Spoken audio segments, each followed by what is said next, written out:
guys, it's me, Miss Bethany, back with another story time.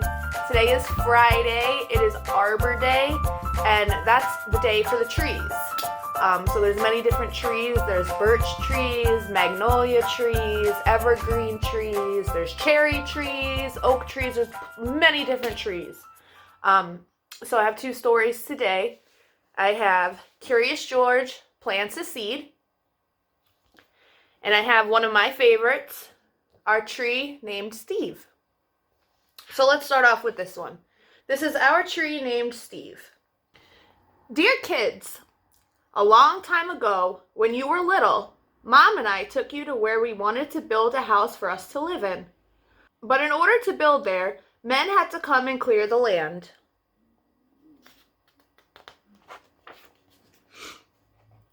I remember there was one tree, however, that the three of you couldn't stop staring at.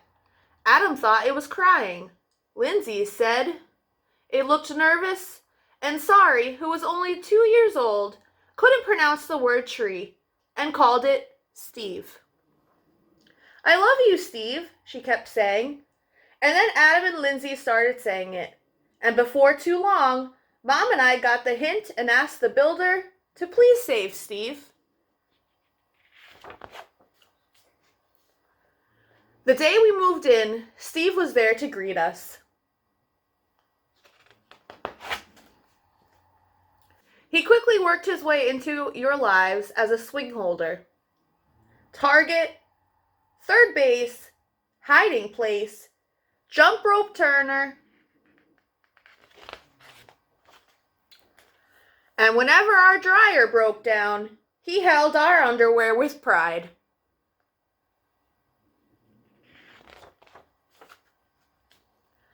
Yeah, right there in the center of our yard, this weird-looking tree grew to become the center of our outdoor life. Through all our barbecues, campouts, dance parties, or when Adam and Lindsay started getting crushes on the Simon kids next door, Steve adjusted to our every need.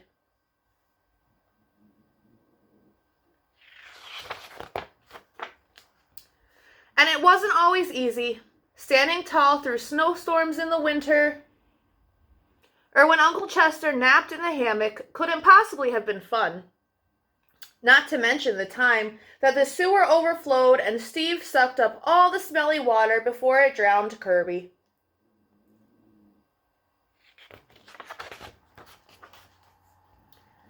Then got so sick himself that the tree doctor had to give Steve a haircut that made him look like a big thumb.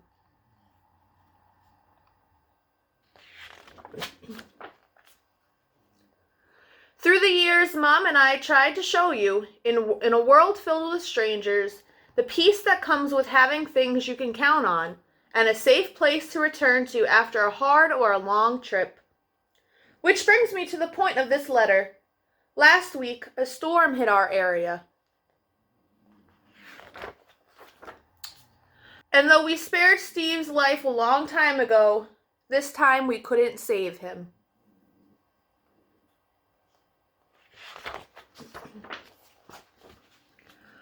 Are we sad? Sure we are.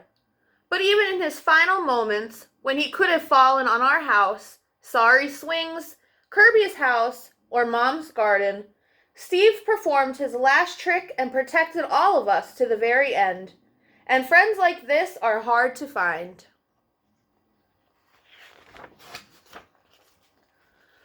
So when you come home from Grandma's next week, Steve will not be able to greet you as he's done in the past. I'm sorry.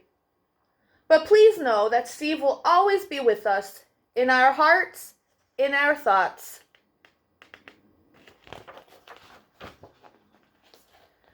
And in a different tree at the other end of our yard. See you next week. Love, Dad. All right, that was the end of our first story. Our second story is Curious George plants a seed.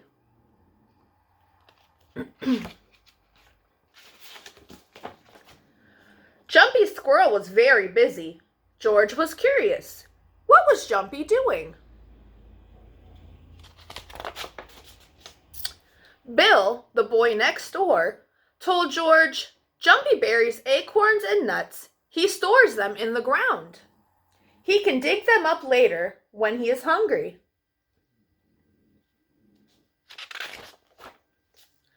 That gave George a great idea. George buried the orange juice. He buried the butter. He buried the bread. He was glad to find a good place to store food.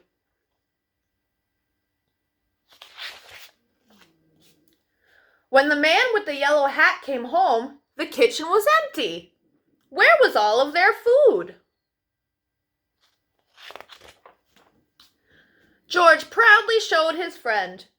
George, orange juice and bread are not for burying, the man with the yellow hat said. They cannot be stored in the ground. His friend showed George a peanut with a sprout. George was puzzled. This peanut grew into a plant, the man said. Seeds and nuts grow out of the ground if they are not eaten first.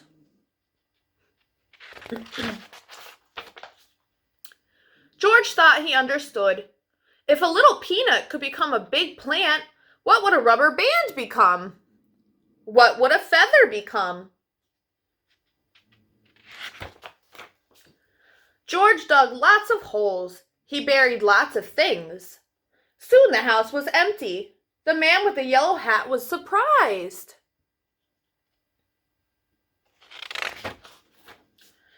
George, umbrellas and chairs are not for burying, the man with the yellow hat explained. They are made by people. They are not going to grow. Seeds and nuts will grow. A few days later, George saw something new in the yard. It was a sprout. Look, George, said his friend. A seed you buried is growing. I wonder what it will be.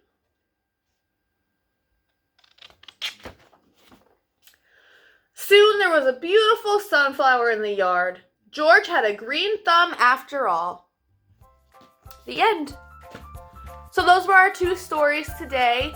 I have another story for you that I actually don't have with me, so if mommies or daddies have it or can find it, it's called The Giving Tree by Shel Silverstein. It's another one of my favorites, and unfortunately, if I had it here, I probably wouldn't read it because I'd probably cry. So get some exercise. I know it's raining outside, but take a walk around the kitchen, take a walk around the living room, play with your toys, but don't forget to put them away when you are finished. Say please and thank you every day. Say I love you every day. And as always, you guys are kind, you are important, and you are very, very loved. Bye, guys.